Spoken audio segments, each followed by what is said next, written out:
we want you to go through and just search for these different jingles. I'm sure you've heard most of them. I'm sure most of them I could even tell you and you'd be able to point out. So, the reason why I played that is because I wanted to show you today the power of a word, the power of a message, the power of communication. And I figured, who would be the best people to help demonstrate that? Well, probably people who get paid a lot of money to properly convey a message. Preachers would be great for that, or maybe politicians, or, well, let's leave that alone. But there would be tons of people, but the people who do it the best, the people who have the most pressure, we don't even think about. The normal Super Bowl commercial, 30-second clip, costs a couple million. It goes up every year.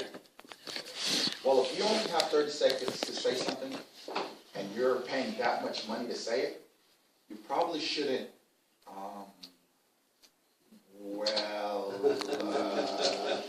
time is up. Oh, that's not good. You might not keep your job. But the people that work on things like that, the marketers, people who write the jingles, people who write messages, the ba-dum-bum-bum-bum. I'm loving it. Thank you. Give me a break, give me a break. Bring out some of that Kit Kat box. There we go. Marketing. These are the things that we come to know. Meow, meow, meow, meow, meow, meow, meow, meow, meow, meow, meow, meow, meow. I'm not meowing with you. I don't want to grow up. I'm a Toys R Us kid. Okay, I watched a I'm lot glad of you know TV. you're all Toys R Us kids. It's amazing. Toys R Us, I don't think is really that old of a company, but we all grew up Toys R Us kids. That's amazing. No, but that's the power of marketing.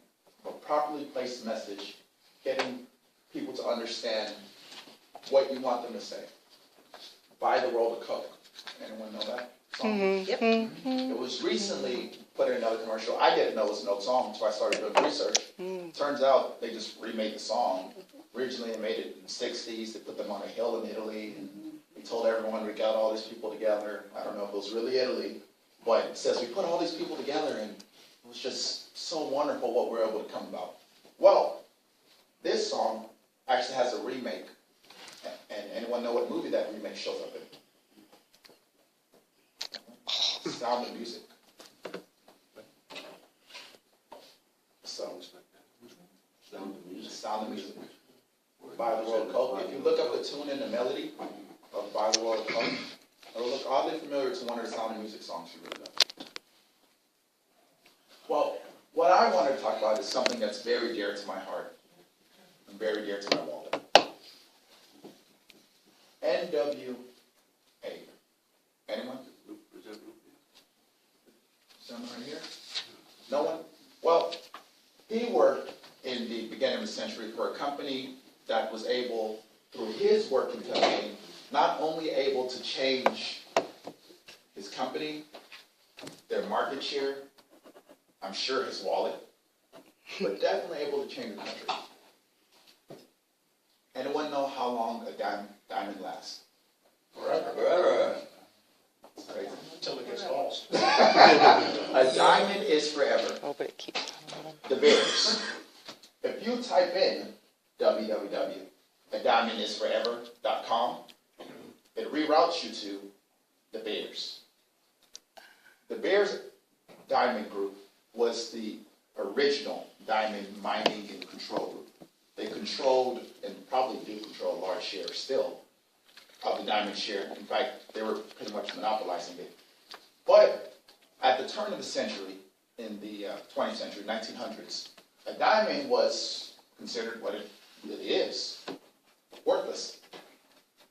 So how do you get something worthless to be something that brings about a $72 billion industry? Put it on the right does. Marketing. That is the power of marketing. You see, he wanted, NWA said, I want to create a situation where almost every person pledging marriage feels compelled, to acquire a diamond engagement ring.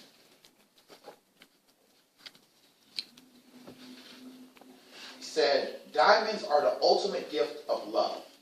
At least that's what I want young men to think. And I want young women to believe that they're an essential part of a romantic relationship. Well, if you're able to attach meaning to something, especially something that's monetarily, and you're able to bring it beyond monetary value, or you bring it to an emotional sense or romantic sense or any other sense like he did, it goes a lot further. So let me quickly get on my rants about diamonds.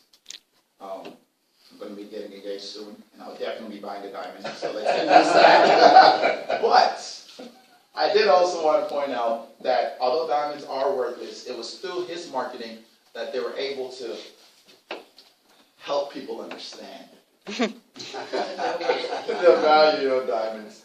And they're able to take what traditionally was something considered for wealthy people and make it to where people spend on average over $4,000 for their first engagement ring. I say first because they normally go back and buy another one. Well, that's for reasons of not doing a good job in marriage or for reasons of love. I'll leave that alone. But it's amazing. 1942, right turn of the war, only 10% of engagement rings had diamonds.